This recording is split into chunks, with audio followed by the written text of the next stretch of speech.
For me, I'm more interested in the usability and analytics of social media. Oh, So I'm wow. like naturally inquisitive, right? Yeah. I'm very intrigued more by impact, how things impact us, how they impact others. Yep. And I just like observing things. Welcome back to the Corner Talks podcast. I have my good friend here. How's it going, man? Happy to be back. No, it shouldn't be about anything. Like, this is one life. Yep, one life? Like, fucking do it. My guy. Like, she just got it. She totally understood it. 20 years old when I started just watching a lot of movies. And it tells a story. I want to tell a story.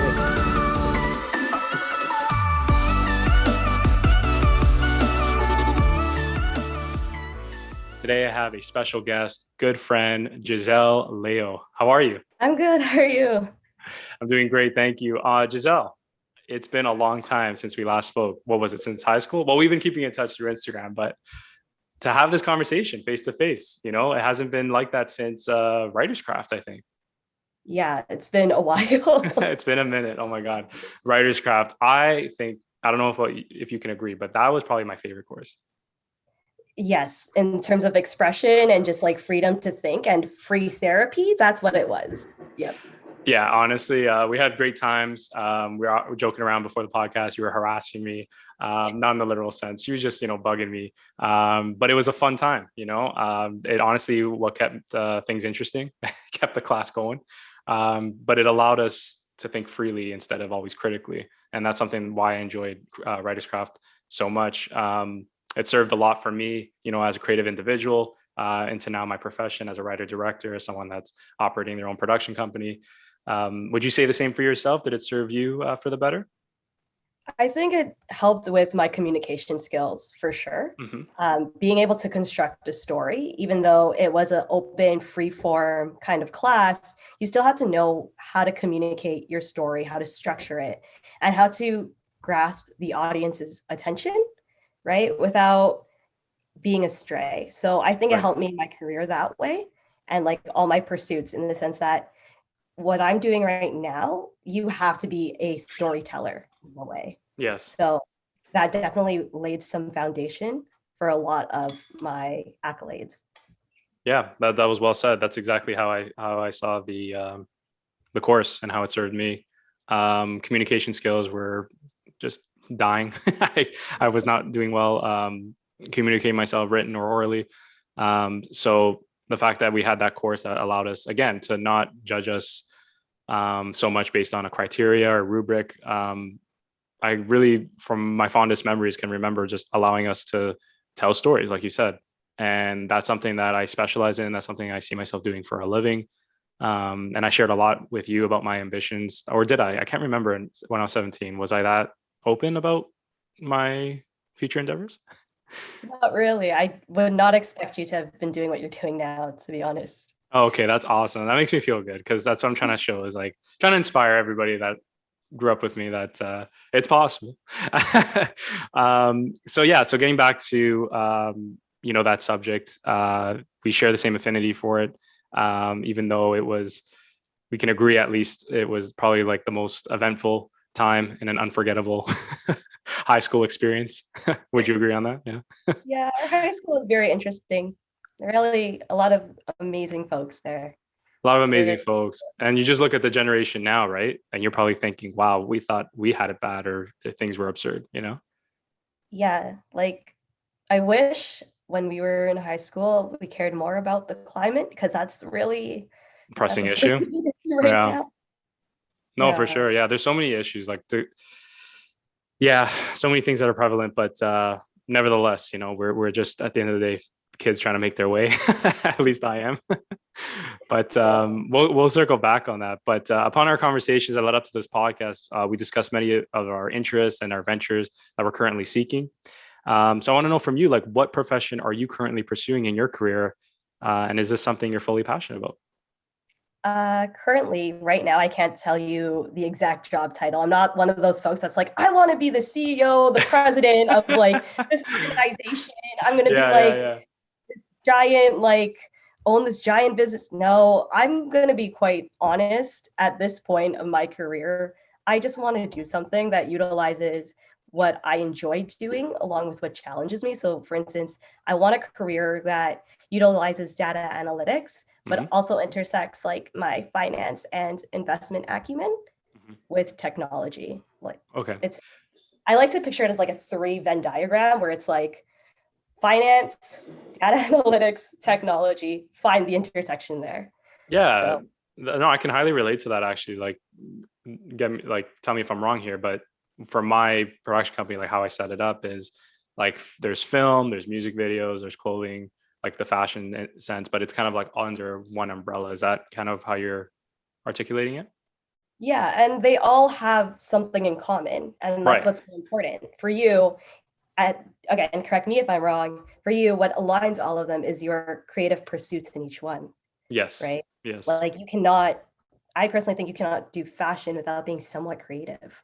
Oh, of course. Yeah. No, it's a creative outlet, as I like to say, because some people ask me, they're like, why do you have a clothing line? And why are you doing these dance music videos?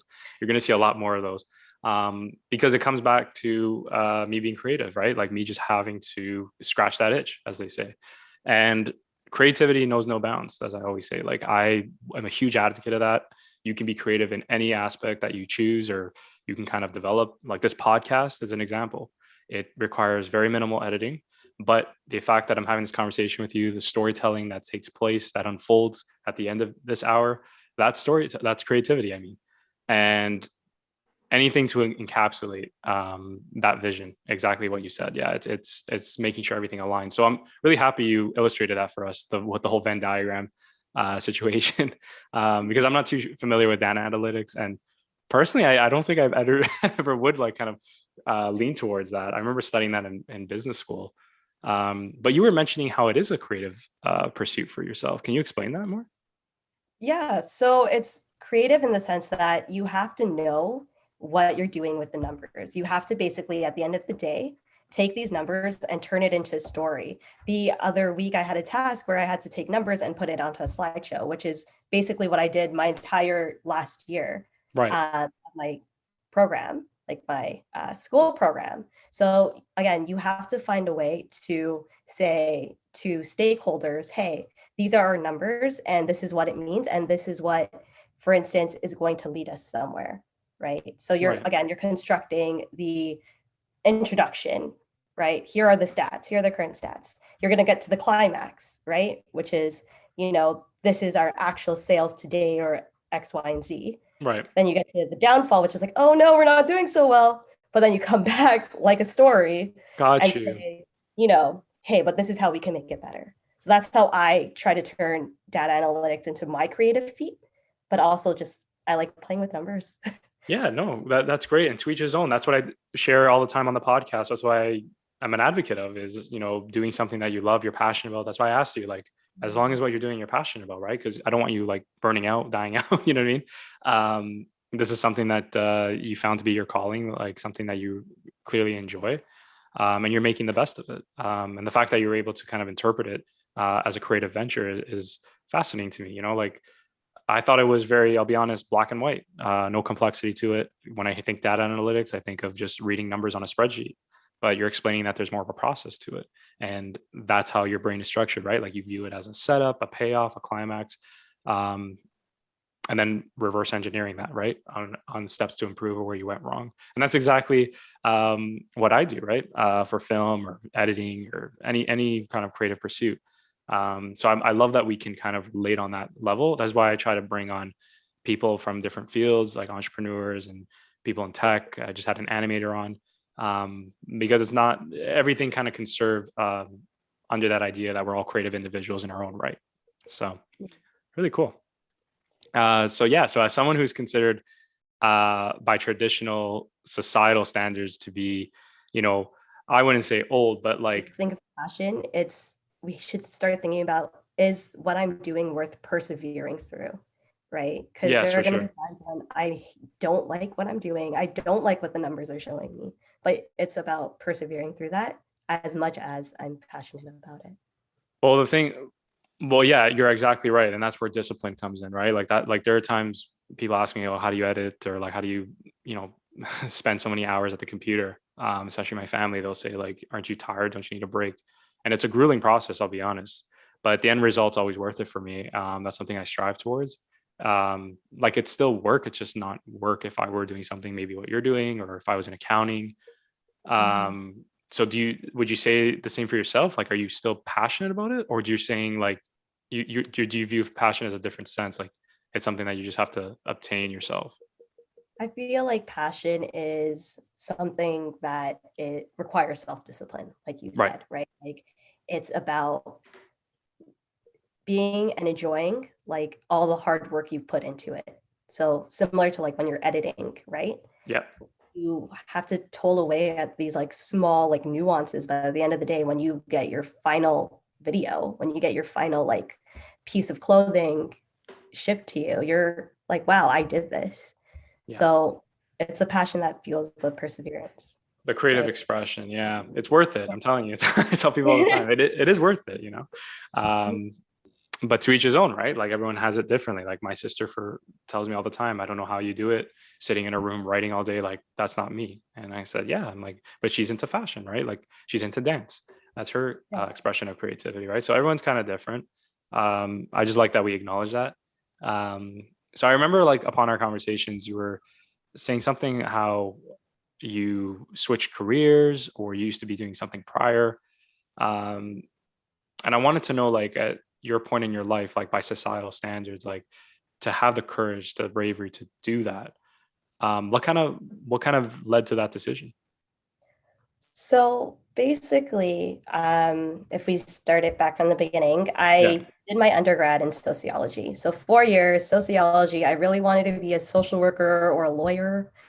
Um, but then when I graduated, I started working at an equity hedge fund, which was an amazing experience, but it was so scary because I did not come from a finance background. Right. I was very green in the industry.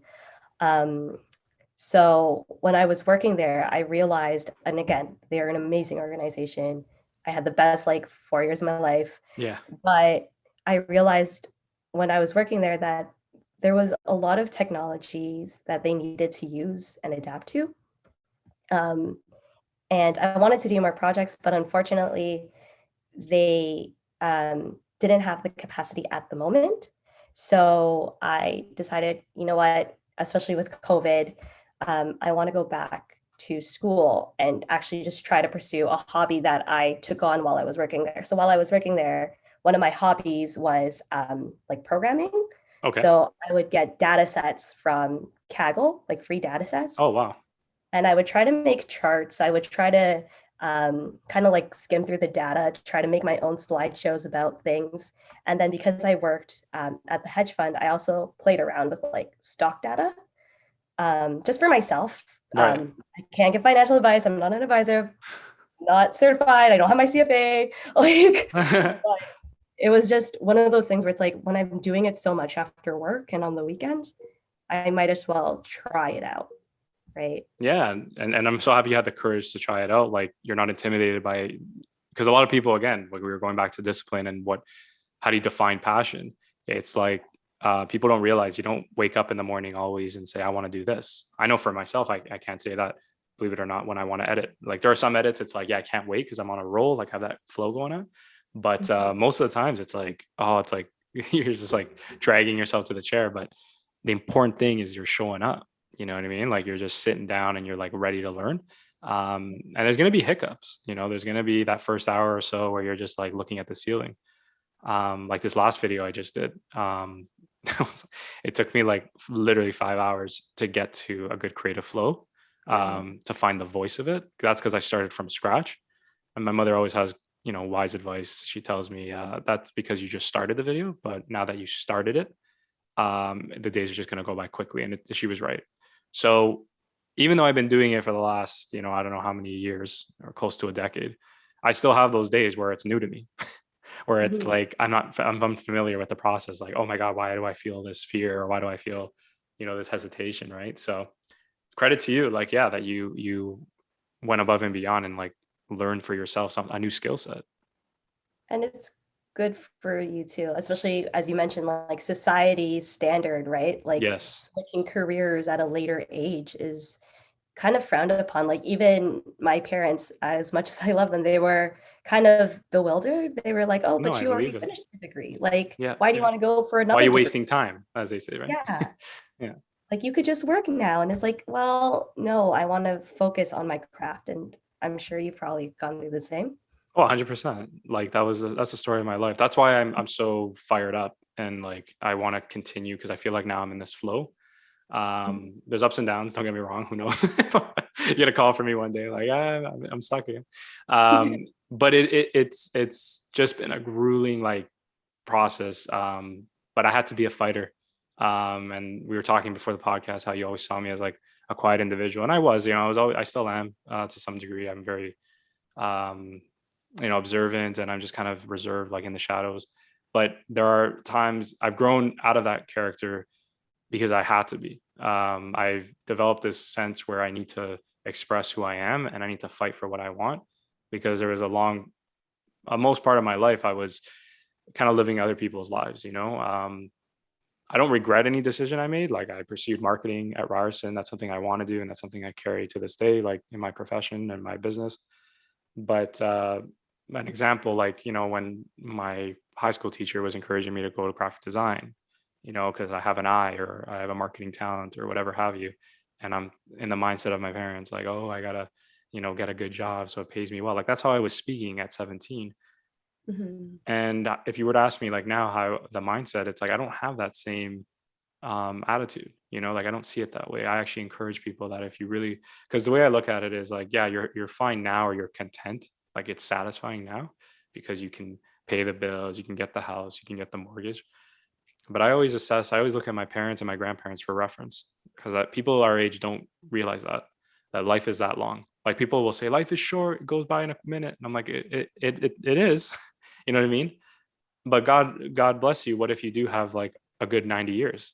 Like how are you going to look back at your life? Like, are you going to have regret? Are you going to be angry for the rest of it? So that kind of notion has really been like the stepping stones into making these decisions as a filmmaker. Yeah, even with lockdown recently, right? It's like for me, when lockdown happened, I was like, oh my gosh, there were all these places I wanted to go. Like I should have gone there before the lockdown. And it kind Right? of, Yeah. it's kind of the same feeling a Yeah. little bit. It's not the same as aging, but we still had to reflect on all the things we didn't do, right? No, exactly. And I love that you brought that up. I remember just before the pandemic, for my 25th birthday, did a solo trip to California, and everyone was against it. Like, why would you go? Like, what the hell? Like, that's weird, whatever. Everyone had an opinion. And I just said, I have to do this because the people I want to go with always keep bailing. So I'm not gonna, no, I'm serious. Like those Yeah, it friends, happens. it happens, but like, you know what? Reassess my life. Those friends don't need whatever, right? I'm going to do my own thing.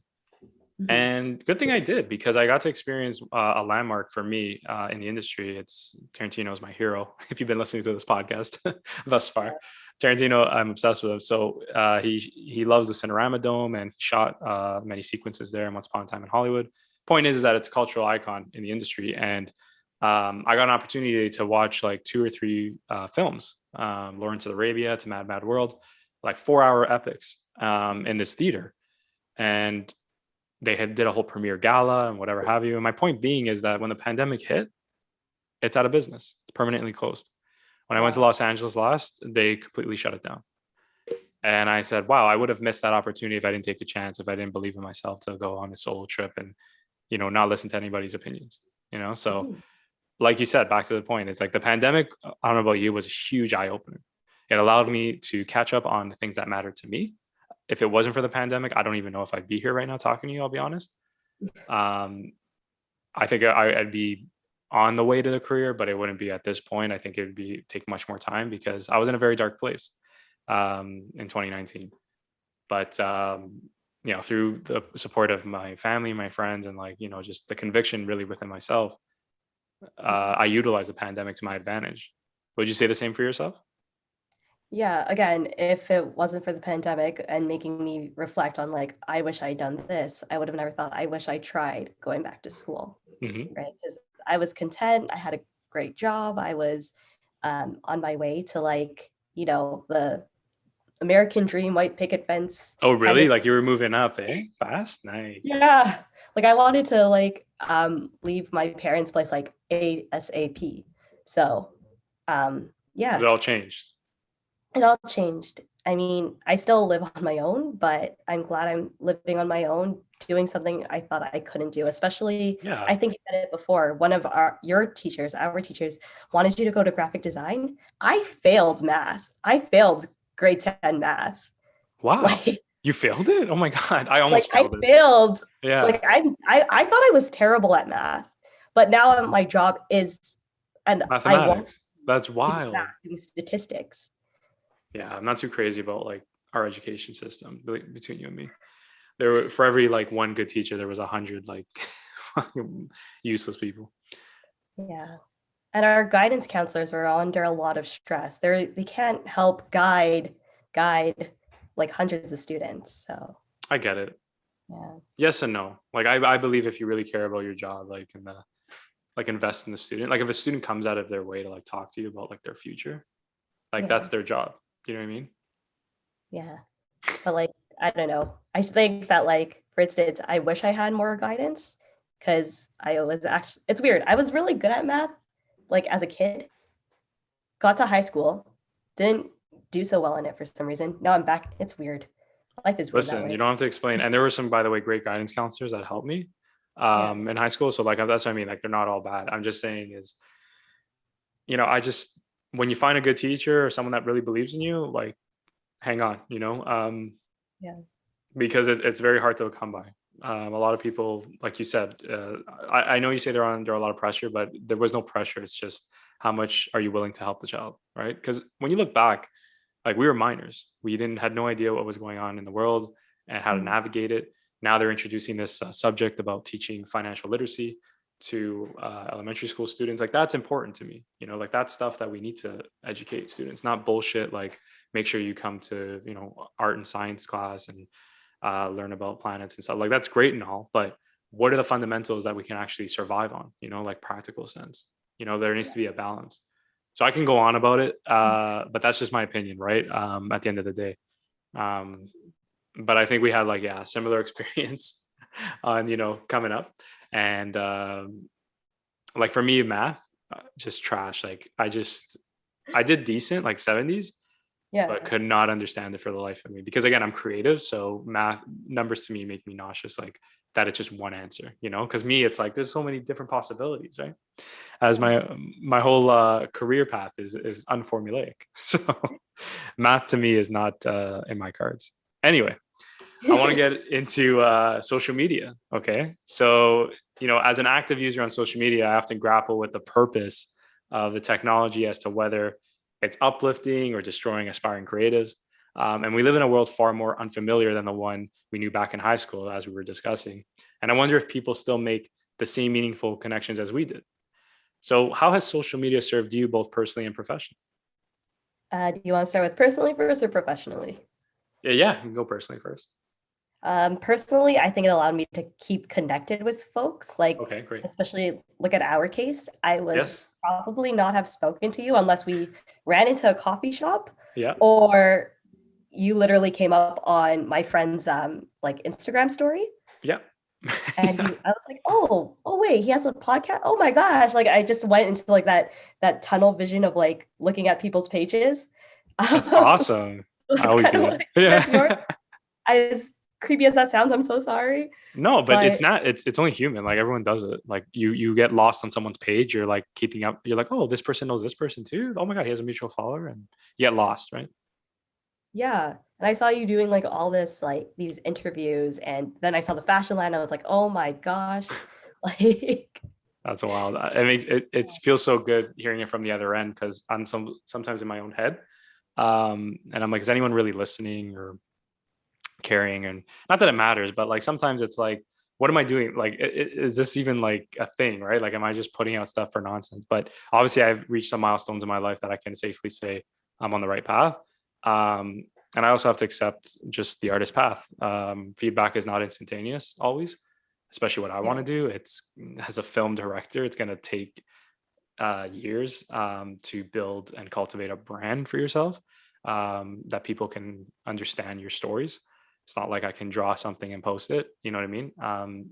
But nevertheless, it's no excuse to not keep trying, keep pursuing. I personally believe that if you're really dedicated and hardworking and never giving up, it can happen sooner than you think, like it's possible. It doesn't have to happen when you're 50 or when you're 60. It can happen even tomorrow. So that's what kind of drives me. But speaking of that, like social media, I just wanted to touch on that. Like I got a message the other day from same situation, a high school friend, and just saying like, I love what you're doing. Like, it's really cool. I haven't talked to her in like 10 years. And I just thought that was so encouraging. Isn't that nice, social media that can do that for us? It's amazing. And if you think about, for instance, even dating apps, right? Like Yeah, some people are finding their life partners on these apps. So it's they really are or interesting. they aren't. They are. Yeah, they are. No, there's Yeah. so many people like getting married and stuff. And like people were kind of against it. How people are like with anything that's new. Like what the hell, dating apps, like cringe, whatever. But it's like the way I look at it, you know, especially with the circumstances of the pandemic, if you're always home, working from home, remote, you don't have the opportunity to go out. Like for me, I'm always busy. Like it's no different than Instagram. There's so many people that slide into the DMs or like the pictures. You know what I mean? At the end of the day, it's a human being. You know what I mean? It's just a means of communication, right? What's important is that when you meet that person, you get off the phone. But that's my opinion. You got some Relationship 101. So yeah, professionally, how did it serve you? I don't think it served me in the most traditional way. Okay. So for instance, when I think social media creative, a more traditional stance is creating like videos, creating content. But for me, I'm more interested in the usability and analytics of social media. Oh, So I'm wow. like naturally inquisitive, right? Yeah. I'm very intrigued more by impact, how things impact us, how they impact others.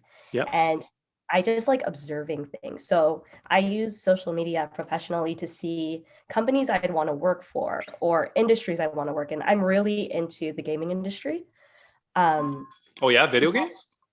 I like video games. Yeah, Why is I that- love video. Do you have a PlayStation 5? Okay, I don't have money. Oh wait, sorry. Yes, she is living on her own. I know. All right, I was gonna add you on PlayStation another time. But I like video games. I'm Okay. never probably going to be one of those Twitch streamers as much as I'd love to be one. I don't think I'd ever will. I see you doing something like that. Maybe as a side hustle. Yeah, pay some bills. Maybe.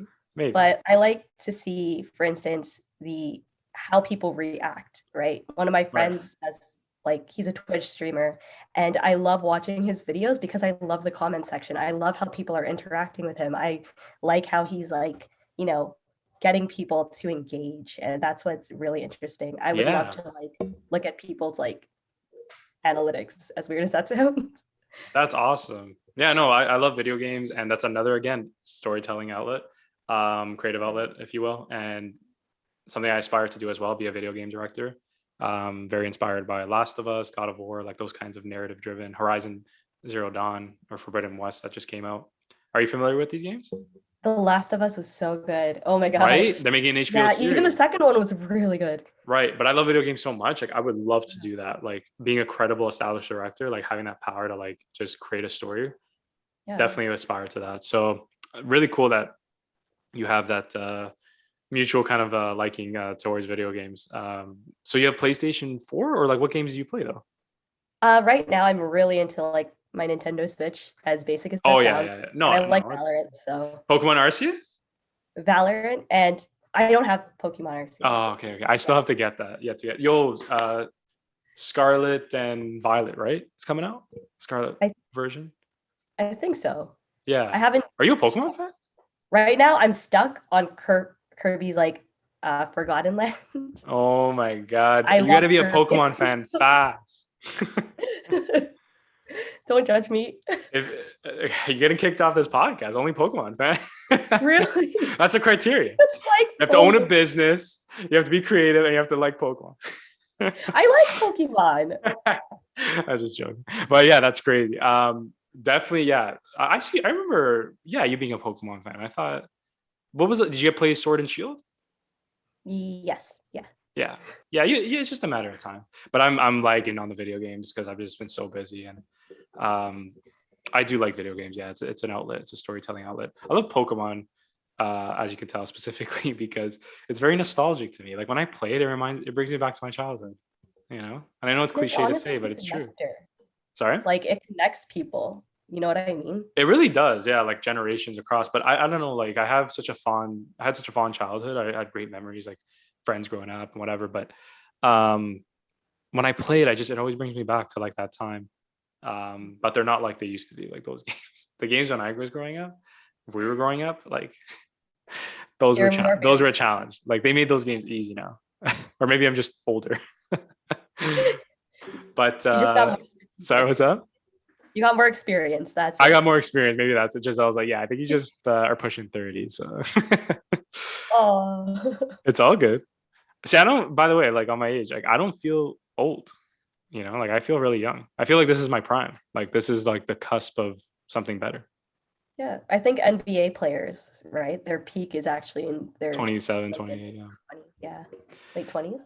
Yeah. Yeah. If you look at any successful person, their 20s was most likely their grinding period. You know what I mean? Like their 30s, their 40s, like that's when they really establish themselves. I'm using obviously the context of my industry, but just really with anyone, unless you're like following that corporate ladder, a lot of people don't really find or secure themselves until they're at least mid 30s. Even So in the corporate ladder, like you have like, vice presidents and CEOs that are later like in age, right? They're not young. yeah, for sure, but not like 25 running the company. Like, Yeah. It's beneficial that way because it brings experience. You don't want someone that is 25, right? Like I follow Gary Vee a lot, and he's like, I'm gonna punch someone in the face who says that they're a life coach and they're under 25 or like 30, and I'm like, it's so true. Like, what do you know? Like, what do you know at Have you 22? survived a global financial crisis? I don't think so. Right, but it's like, but you haven't even been through any hardship. Like what, a heartbreak? You got a breakup? Like you haven't been through anything, you know? It's like I'll listen to someone that's 40. I only say that because I knew people that were like 22, whatever, when I was 22 that were trying to do that. And I'm like, you only do that when you establish yourself and you have credibility. You know, no one's going to listen to you because like everyone has inspirational words. Look at me. I have inspirational words, right? But I'm only going to become more credible if I keep showing up, if I keep taking action and I show that it's possible through my actions, right? Can't always just talk about it and say, you got to believe in yourself, Gizelle.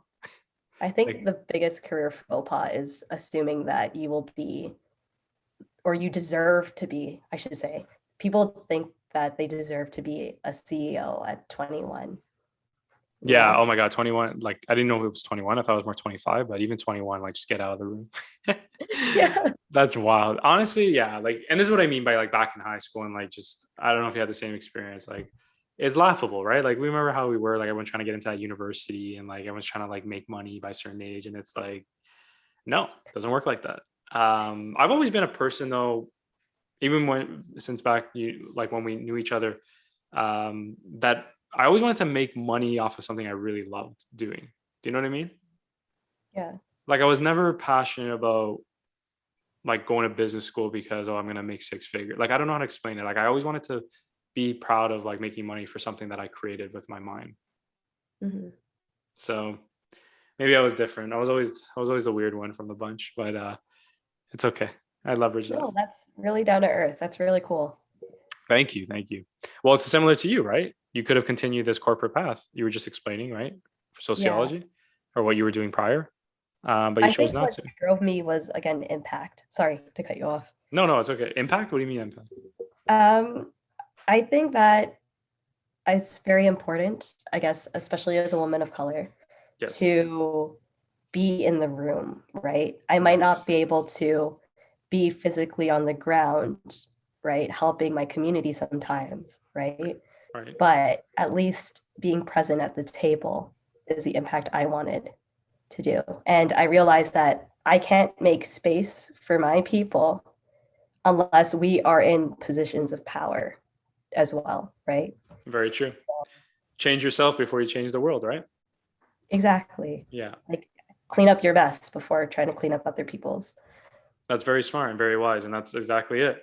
even for me, right? It's like I would always, even when I was 17, believe it or not, I probably didn't express it as much with you, but close friends or my family, I was like, leave behind a legacy. I would say things like keep the dream alive, like mantras that I follow that are tagline slogans for my brand now.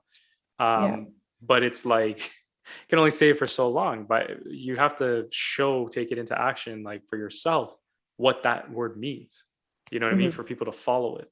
So what I'm saying is now that I've cultivated this brand and I'm pursuing this passion and I'm inspiring more and more of a network, I'm accumulating all these resources.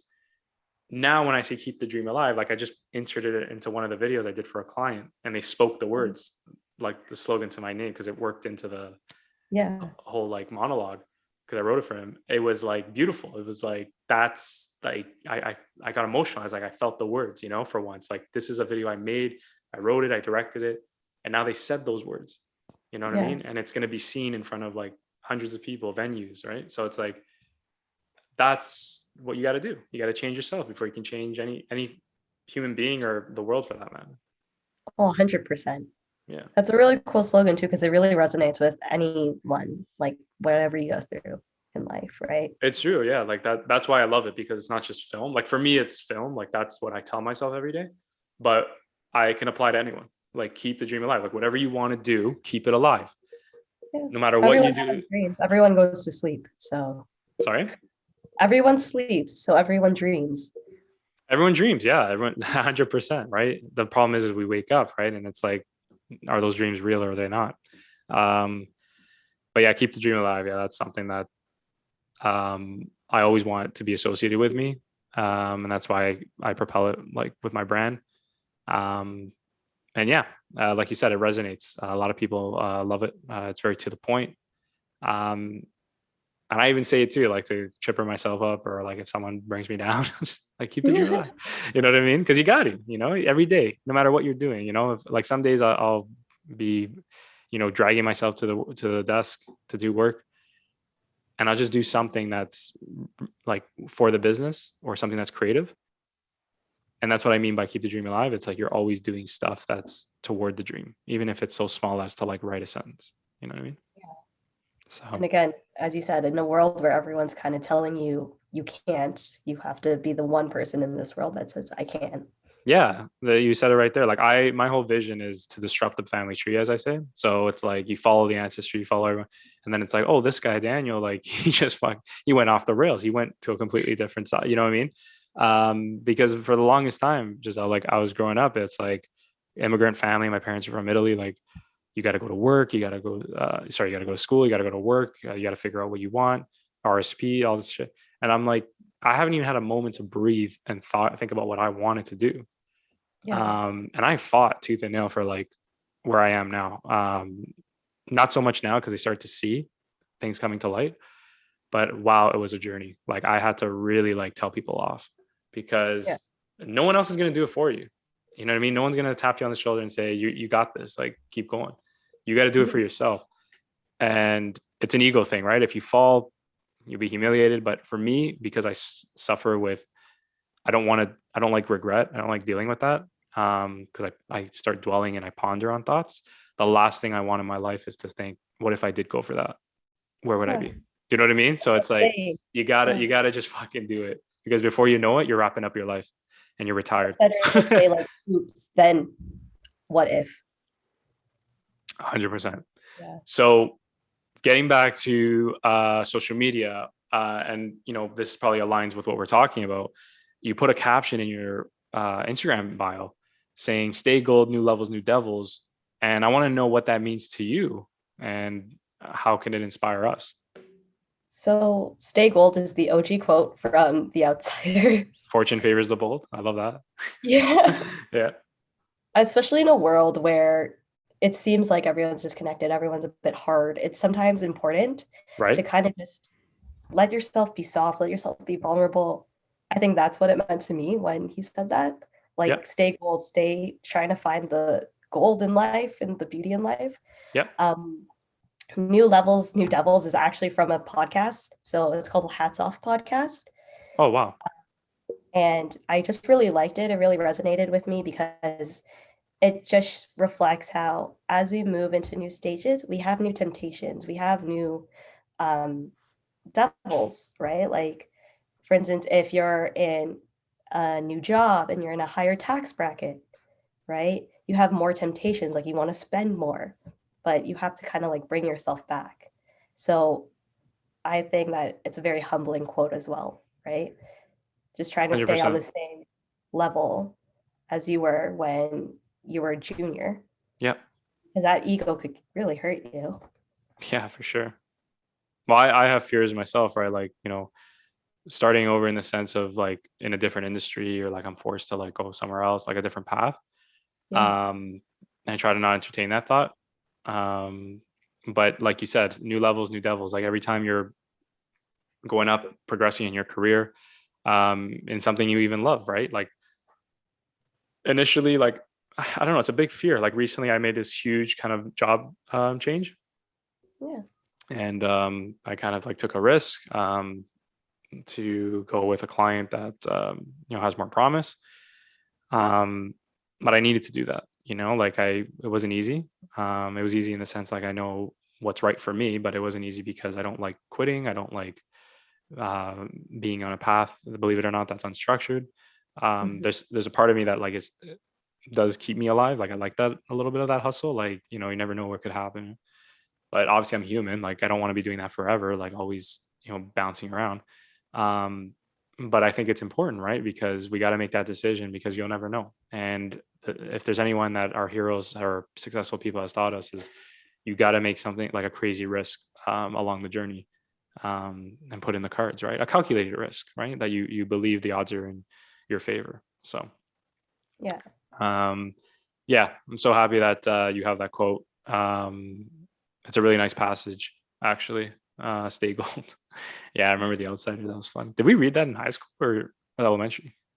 I don't know what You just grade, but remember? I really want it as a tattoo. Yeah. So, Do you have tattoos? huh? Do you have tattoos?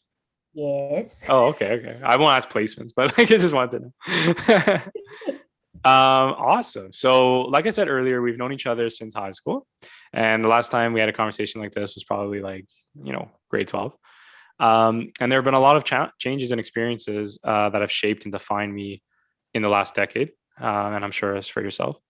My 20s have been quite eventful yet challenging because of my dream to become a filmmaker, as I mentioned before. But I continue to pursue it relentlessly. What have the what have the experiences that you've endured in the last decade taught you about yourself and the people around you? I think just working in and studying in different fields, so going from sociology to finance to now data analytics, just being around so many diverse folks, it really comes down to three things. One was be kind to everyone because Yeah, you don't know what they're going through. Two, comparison ends with self compassion. So, just stop comparing myself to everyone I'm meeting because I have to be compassionate. I have to tell myself that, you know, don't be so hard on yourself. Don't let those toxic thoughts get to you, right? And again, the third thing, just being more self-compassionate. Like I love um it's being self-compassionate is kind of like um being healthy, right? right. Toxic people are kind of like McDonald's. You want to be around them and you like them, but you know it's not good for you, so you better stay away. It's so odd, yeah. Like that's a great analogy, actually. Yeah, McDonald's, like it's bad, you're gonna feel like shit after, but it's like that high it gives you, You get excited and it's like, oh my dopamine gosh, rush. I want more. But at the end Yeah. of the day, it's not, you can't have it every day. Well, McDonald's, yeah, not toxic people. Oh my God, do you remember that at the Promenade Mall? Were you one of those? Oh yeah, I bought so much One of at those fucking McDonald's. degenerates that just mouthed the McDonald's. The I don't know who just bought Promenade, but it's so different now, like the mall. Oh, is the food court changed? I haven't been. Holy shit, in years. Yeah, I don't even think it's the food court. It's like the stores too inside. Very interesting. Well, it makes sense. Like no one was there. Like it was always dead. Their biggest clientele was high school students. Um, yeah, I don't know what to say about that. Anyway, but that was really well said. Just the idea of working and figuring out the people that you want in your life. That's something that I learned. you kind of read those inspirational quotes the odd time, right? Those memes, like, cut out people that are toxic, and like don't keep people that make you weak. And yeah, as you get older, you start realizing like, yo, like this relationship or this friendship, it's not working out. I need to focus on myself. That's something that I would say what taught me is like, you got to focus and you got to love yourself first, because no one's going to do it for you. Sorry. Lots of boundaries. Yeah, lots of boundaries. No, it's just like I had this notion, like it was romanticized, like idea where when I was younger, right? Like you find the right person, like they'll uplift you, and they still can, but I thought it to an extreme, right? Like they can make you realize like your fullest potential, and it's not true. You have to do that first. That person is not going to save you. You have to save yourself, and that person is an addition to your life, but you can't expect them to have the burden of shaping it. So that's just something that an epiphany kind of I had in the last few years. And yeah, I think it's for the better, right? Because we grow as individuals if we're able to realize what's wrong and how we can act on it. Mm-hmm. Anyway, but yeah, before we go, I want to know, like, why do you believe it's so important to start over? And what advice would you give to those who are not brave enough to do so? I think it's so for myself, it's funny because I used to joke with my friends how I enjoyed like the minimalist lifestyle. I want to be able to like, have only the material things that if I had to leave the country next week, I could totally do it. Right. But I think starting over allows you that feeling of escape without actually changing your life entirely. Yeah. So when I think of starting over and going back to school, starting a new career, I kind of think of more a butterfly effect, Right. where I'm changing shapes, but I'm not changing the core person who I am, like we talked about earlier, right? You always should, I think, do something where things start to align, right? Yeah. Your life could go crazy, but as long as there's like one like linear thing going in, one trend line, you should be Yeah. be okay, right? So I think for those that want to change or want to start over, want to go back to school, want to start that podcast, want to, do a career jump, right? If you have the means and the resources, do it. Because to be honest, it's very hard when you don't have a supportive family. Like I'm very fortunate that, my parents came around and like my current partner was very supportive, right? At the fact that like, okay, we're not gonna get married yet. And it's like, yeah, thank you for understanding, right? So if you That have is this, beautiful. Yeah, that is, because a lot of people might be different, right? And say, no, this is the time to get married. exactly, like I'm happy because no one's really pressuring me to have kids when I'm not ready or I don't feel ready. That's great. Honestly, that's the right mindset to have. I guess because I'm human, like we all get caught up in it. Like I'm sure you had your assessments at being at the age you are, like, should I be married or have kids, or should I be, at a certain point in my career? And then I always think back to like, but what keeps me alive? Like what kind of drives me, right? Is it the idea of buying a house? Is it the idea of having a kid? No. And there's some people, like, not to put shame, like they love that. People my age are getting, married, and like that's what they want to do, right? Like that, to each his own. But I just don't give a shit about that stuff now. I might change when I'm 35, maybe 40, maybe next year. But as long as I'm still like pursuing this passion, like I really want to make this thing happen. Not for anyone, but for myself. And that's how I think people should kind of like look at their lives, is don't do this because you have to. Again, everyone has different circumstances. I'm very blessed that my parents are supportive and they're allowing me to stay here, like pursue my dream. And like, I've been through a lot of ups and downs. So I call it like a business incubator in a way for entrepreneurs. But I think what's important is at least I know in my heart that I'm diligently and actively like pursuing the passion, right? And I'm not taking anybody for a ride. So that's how you avoid like the guilt.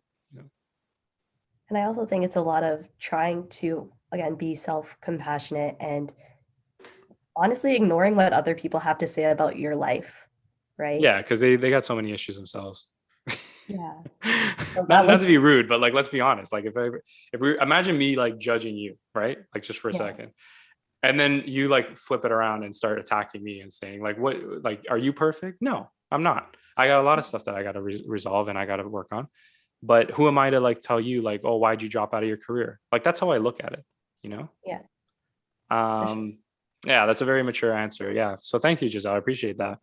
Um, so thank you so much for coming on the podcast and sharing this wonderful journey. So proud of you that you're courageous enough. That's all I always remembered you, to be honest. You're a very outspoken individual. You were very little, but you were a fire, like you didn't care, you know, you were just like up and at 'em. And I just really appreciate you having the courage to share your journey and what you've been through. And I'm excited for you for what's next. Thanks. I'm proud of you as well. Thank you. Thank you. Yeah. It means a lot to me, actually. I always considered you a good friend and someone that was very genuine.